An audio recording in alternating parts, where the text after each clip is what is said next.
ও নিজে পুলিশ ঢুকিয়ে একটা সিভিক পুলিশ সে পুলিশ ঢুকিয়ে গ্রামের ছেলেদেরকে তাড়িয়ে তাড়িয়ে গ্রেপ্তার করবে, মিথ্যে কেসে ফাঁসাবে, এরকমই পরিকল্পনা। তো এই মোজাফফরের হচ্ছে কি আমরা ও সাসপেন্ড চাই। ও কত ছেলের নামে শুধু এই সুশান্ত মণ্ডল, জুলফিকার মোল্লা এরা বিজেপি করে বলে ওনাদের আজকের এই গ্রেপ্তার করতে হয়েছে। সন্দেশখালীতে এবার মারাত্মক অভিযোগ উঠল। গ্রামবাসীদের একাংশ ও বিজেপি সমর্থকদের অভিযোগ, বিজেপি কর্মী সমর্থকদের বিষয়ে পুলিশকে তথ্য দিচ্ছেন শেখ শাহজাহান ঘনিষ্ঠ এক সিভিক ভলেন্টিয়ার, আর সেই তথ্যের ভিত্তিতে বিজেপি কর্মীদের মিথ্যে মামলায় ফাঁসানো হচ্ছে। যে জুলফিকার মোল্লা সে সাধারণ আমাদের বিজেপি কর্মী, কিন্তু তাকে সেই কোথায় ফেরিঘাটে ফেরিঘাটে ডাকাতি হয়েছে, সেই মিথ্যে কেসে তাকে এইভাবে এই কেসে জড়িয়ে দিয়েছে। এই শুভেন্দু অধিকারীর ফটো ছেঁড়া কেন্দ্র করে ওকে ডাকাতি কেসে ফাঁসিয়ে দিয়েছে। ও সন্দেশখালী থানার হয়ে কাজ করে, কিন্তু উনি এমনভাবে কাজ করে আমাদের অনেক ছেলেকে গ্রেপ্তার করিয়েছে। গত সোমবার শুভেন্দু অধিকারী ও দলীয় প্রার্থীর ফেস্টুন ছেঁড়াকে কেন্দ্র করে উত্তপ্ত হয়ে ওঠে সন্দেশখালী। এই ঘটনায় জুলফিকার মোল্লা ও সুশান্ত মণ্ডল নামে দুই বিজেপি কর্মীকে গ্রেফতার করে পুলিশ।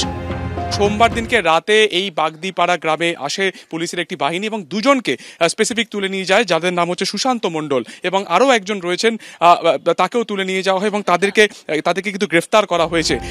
কিন্তু তারা এখন কোথায়, এসব নিয়ে ধোঁয়াশায় পরিবার। অভিযোগ, থানায় গেলে পরিবারকে হেনস্থা করা হচ্ছে। এখন ছেলে কোথায় আমি জানি না, আমি এখন চোখেও দেখা পাই না।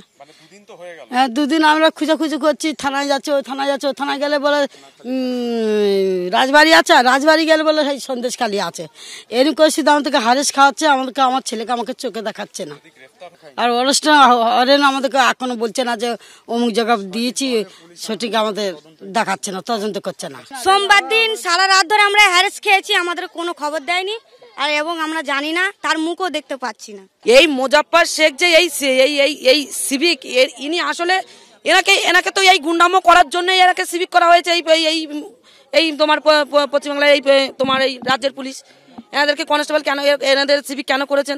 এনাদের আজকের সাধারণ মানুষের উপরে আপনি বুঝতেই পারছেন, শেখ শাহজাহানের রিলেটিভ হয়, তাহলে বুঝতে পারছেন এনাদের কিসের জন্য এনাদের আইনের ভিতরে ঢুকানো হয়েছে, মানুষের উপর অত্যাচার করার জন্য ঢুকানো হয়েছে। এগুলো পরিকল্পিত চক্রান্ত এবং মিথ্যাচার। যারা 72 জন মহিলাকে 2000 টাকা দিয়ে ধর্ষণ না হওয়ার পরেও ভয় দেখিয়ে মিথ্যা ধর্ষণের অভিযোগ করাতে পারে, যারা সাদা কাগজে সই করিয়ে সেখানে মিথ্যা ধর্ষণের অভিযোগ লিখে জমা দিতে পারে, তারা যে কোনো ধরনের ষড়যন্ত্র এবং মিথ্যাচার করতে পারে। এই ধরনের অভিযোগের সত্যতা সবার আগে প্রমাণ করা দরকার। গত কয়েকদিন ধরেই সন্দেশখালীর নতুন ভিডিও ভাইরাল হওয়া নিয়ে তুমুল শোরগোল পড়ে গিয়েছে। তার মাঝেই এবার নতুন এই অভিযোগ। সুকান্ত মুখোপাধ্যায়, সমীরণ পাল, সুমন ঘড়াই, এবিপি আনন্দ।